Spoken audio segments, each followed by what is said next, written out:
Kalau kita perhatikan, setiap kali di penghujung tahun pasti banyak musibah, Pak. Kita ingat musibah tsunami Aceh. Itu terjadi pada tanggal 26 Desember tahun 2004. Kemudian terjadi tsunami di Palu di penghujung tahun, di Donggala di penghujung tahun, erupsi Gunung Merapi di penghujung tahun, Gunung Semeru di penghujung tahun, gempa Tasikmalaya, gempa Jogja di penghujung tahun. Termasuk juga kemarin kita lihat di Sukabumi, banjir bandang, rumah-rumah banyak yang hancur, mobil-mobil mewah banyak yang hanyut. Itu terjadi di setiap penghujung tahun. Apa sih Ustaz? Apakah ada peringatan dari Allah terkait hal itu? Maka kita sebagai orang yang beriman melihat itu dari sudut pandang akidah, Pak. Sudut pandang iman yang harus diprioritaskan. Jangan hanya sudut pandang sains, jangan hanya dari sudut pandang teknologi. Ada orang-orang yang ini semua tidak ada kaitannya dengan salah dan dosa yang dilakukan oleh manusia. Ini murni bencana alam belaka. Ajib. Padahal orang yang beriman, para sahabat Nabi salafun saleh, mereka jangankan ketika terjadi gempa bumi, terjadi tsunami, ketika mereka jalan dan kemudian tersandung batu jalanan atau bahkan tertusuk duri di jalanan, ia langsung sadar jangan-jangan ada salah dan dosa yang dilakukannya, sehingga Allah harus memperingatkan dengan caranya. Para sahabat, para salafun saleh, sekarang bukan hanya kesandung, gempa bumi, tsunami, gunung meletus, semuanya murni bencana alam belaka, tidak ada kaitannya dengan salah dan dosa yang dilakukan oleh manusia. Pantesan musibah bertubi-tubi, uangnya masih bayar pada ndablek ya. Musibah bertubi-tubi masih saja orangnya banyak yang durhaka kepada Allah Subhanahu wa taala. Sebab mikirnya enggak ada kaitannya sama salah dan dosa. Ajib. Pede pisan ente beli duit dosa tak apa. Padahal hadirin, orang yang beriman itu kalau misalnya membaca Quran, baca ayat-ayat Allah, itu selalu merasa tersindir, Pak. Saya sendiri selalu merasa tersindir setiap kali membaca Al-Quran. Contoh, di dalam Al-Quran dikatakan fala tuzakku anfusakum wallahu a'lamu bimanittaqo. Janganlah engkau merasa diri paling suci, paling benar, paling soleh. Sebab apa? Wallahu a'lamu bimanittaqo. Allah yang paling tahu siapa di antara kalian yang paling bertakwa kepadanya. Saya merasa tersindir, Pak. Saya juga kadang-kala merasa tersindir. Ada ayat yang sebetulnya ini ditujukan kepada orang-orang munafik. Innal munafiqina yukhadi'una Allah. Sesungguhnya orang-orang munafik mereka menipu Allah.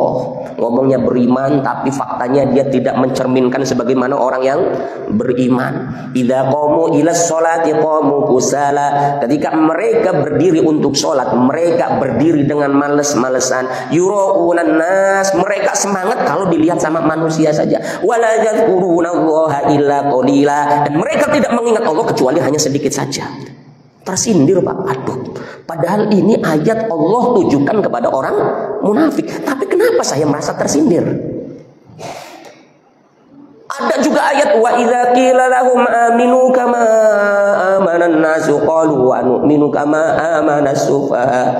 Ketika mereka diseru untuk beriman kepada Allah, mereka bukannya beriman, mereka justru mengatakan, apakah kami harus beriman sebagaimana orang-orang bodoh itu beriman? Padahal ini Allah menggambarkan tentang bagaimana ucapan orang-orang kafir. Ketika mereka diseru untuk beriman, mereka justru menertawakan orang-orang yang beriman, menganggap bodoh orang-orang yang beriman. Tapi kok tersindir ya? Kadang-kadang ngerasa paling pinter, kadang-kadang ngerasa paling benar. Orang yang benar iman seperti itu, para sahabat, para salafun saleh selalu merasa tersindir ketika membaca ayat-ayat Allah Subhanahu wa taala. Makanya malu, ya Allah, ya Rabb. Itu ayat ditujukan kepada orang kafir, tapi kenapa saya yang ngerasa? Itu ayat ditujukan kepada orang munafik, tapi kenapa saya yang ngerasa? Allah menyampaikannya, ayyuhalladzina amanu hal adullukum ala tijaratin tunjikum min adzabin alim tu'minuna billahi wa rasulihi wa tujahiduna fi sabilillahi bi amwalikum wa anfusikum dzalikum khairul lakum in kuntum ta'lamun. Wahai orang-orang yang beriman, kata Allah, maukah aku ajak kalian semua tunjukkan tentang perbendaharaan, perniagaan bisnis yang akan menyelamatkanmu dari panasnya api neraka. Apakah itu? Yakni engkau benar beriman kepada Allah, kemudian berjihad di jalan Allah dengan hartamu, dengan jiwamu, dengan semua apa yang kau punya. Tapi kadang-kadang kita masih berat kalau disuruh jihad. Jangankan jihad di Palestina, jihad bersama-sama memakmurkan masjid, ya kadang-kadang ya Allah berat bisa. Merasa tersindir. Banyak orang-orang yang beriman harus selalu merasa tersindir. Jangan ketika baca ayat Al-Quran, wah isun si beli golongan kankah, isun si beli golongan itu tuh, enggak. Selalu tadabbur dengan ayat-ayat Allah Subhanahu wa taala. Kata Sayyidina Umar bin Khattab, hasibu anfusakum qabla an tuhasabu. Hisablah dirimu sebelum dirimu dihisab oleh Allah Subhanahu wa taala. Baik, kenapa setiap akhir tahun banyak terjadi bencana? Kita introspeksi bersama. Ternyata hadirin, kalau kita lihat, ini menurut Bapak Ibu sekalian ada kaitannya atau tidak, kita introspeksi bersama.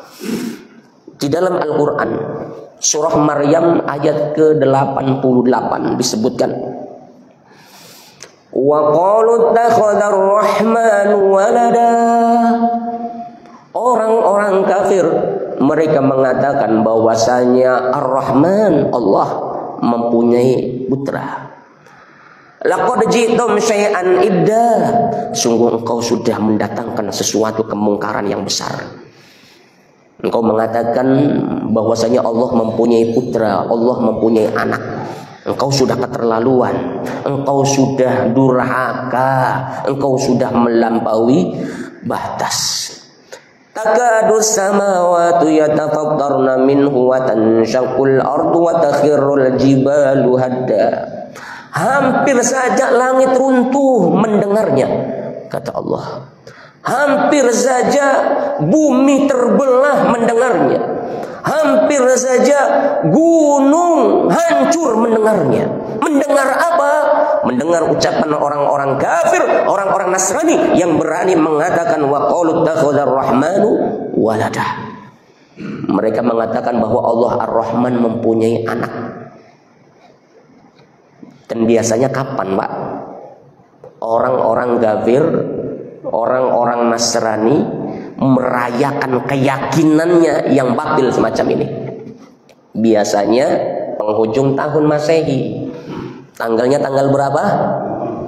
Tanggal 25 Desember. Sekarang tanggal 22. Berapa hari lagi berarti? 3 hari lagi, Pak. Allah mengatakan hampir saja langit runtuh, hampir saja bumi terbelah, hampir saja gunung hancur mendengarnya. Subhanallah. Jadi kita ini setiap di penghujung tahun Masehi seharusnya kita waspada. Seharusnya kita takut, bukan malah pesta. Ini pesta konvoy, sepi klakson, tatot, ditambah lagi trompet, ditambah lagi kembang api, wudur ajib. Itu langit sedang marah itu, bumi sedang mengkel, gunung sedang emosi, bahkan para malaikat pun mereka membara mendengar ucapan orang-orang kafir yang mengatakan dengan keterlaluannya bahwa Ar-Rahman walada.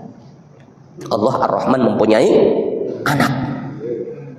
Jadi kalau kita muhasabah, Pak, jangan-jangan inilah yang menyebabkan setiap akhir tahun Masehi banyak terjadi bencana di mana-mana.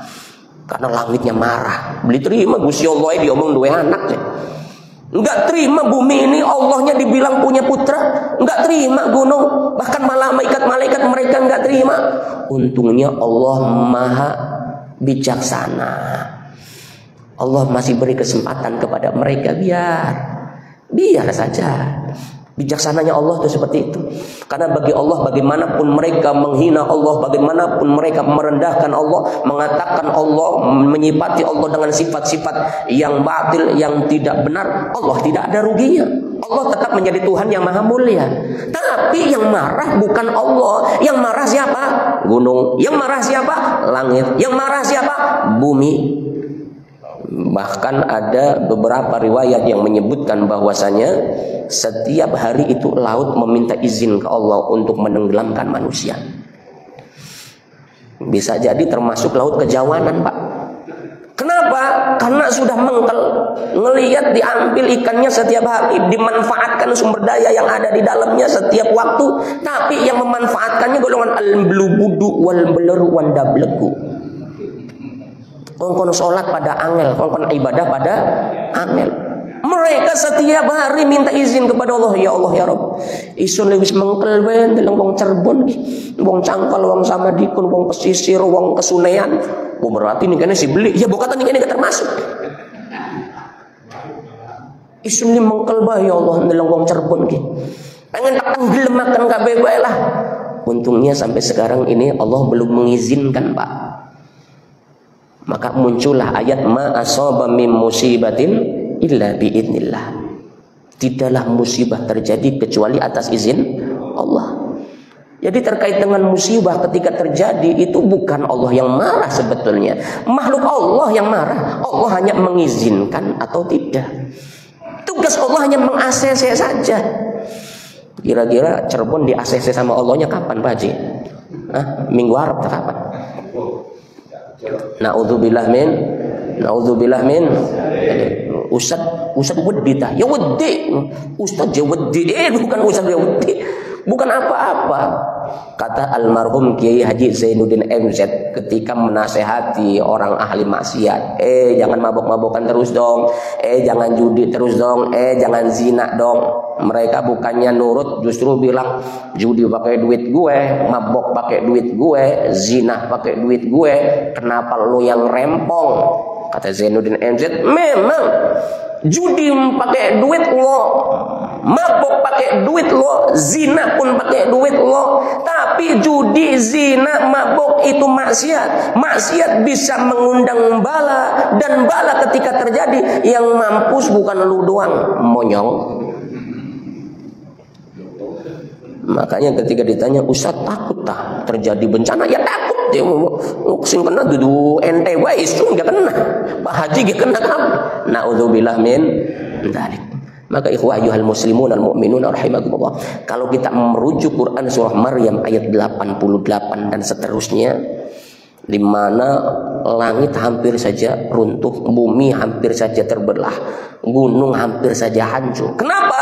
Karena mereka mendengar pernyataan yang mungkar. Apakah itu? Yakni perkataan orang-orang Nasrani, di mana mereka berani mengatakan bahwa Allah Ar-Rahman mempunyai putra. Hanya beberapa tempat saja yang diizinkan sama Allah. Makanya di akhir tahun ini, Pak, banyak-banyak zikir, banyak-banyak amal soleh, lebih khusyuk lagi beribadah. Jangan pesta.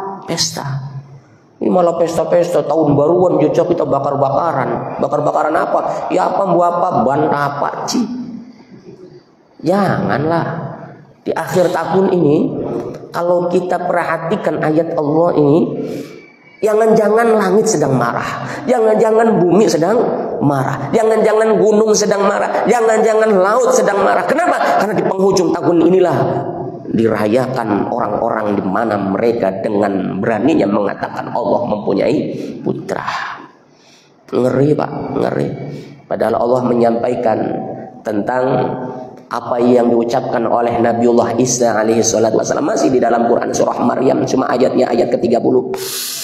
Qala inni 'abdullahi ataniyal kitaba wa ja'alani nabiyya wa ja'alani mubarakan aynama kuntu wa awsani bis salati waz zakati ma dumtu hayya wa barram biwalidati wa lam yaj'alni jabbaran syaqiyya Wassalamu alayya yawma wulidtu wa yawma amutu wa yawma yub'atsu hayya.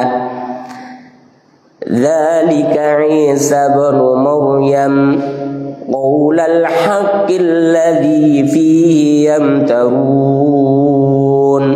Ma kana lillahi an yattakhidha min waladin subhanahu idza qada amran fa innama yaqulu lahu kun fayakun.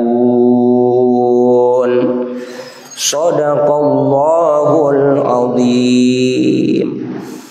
Hadirin Bapak Ibu yang dimuliakan Allah, Nabi Isa sendiri mengatakan, ini abdullah, aku ini hamba Allah, bukan anak Allah, bukan putra Allah. Kalau orang-orang Nasrani mengatakan bahwa anak Allah itu Nabi Isa. Kalau orang-orang Yahudi mengatakan bahwa anaknya Allah itu Uzair. Kalau orang-orang musyrik mereka mengatakan bahwa anak-anak perempuan Allah itu adalah para malaikat. Siapa yang benar? Enggak ada yang benar. Yang benar Allah itu lam yalid wa lam yulad wa lam yakul lahu kufuwan ahad. Clear, finish.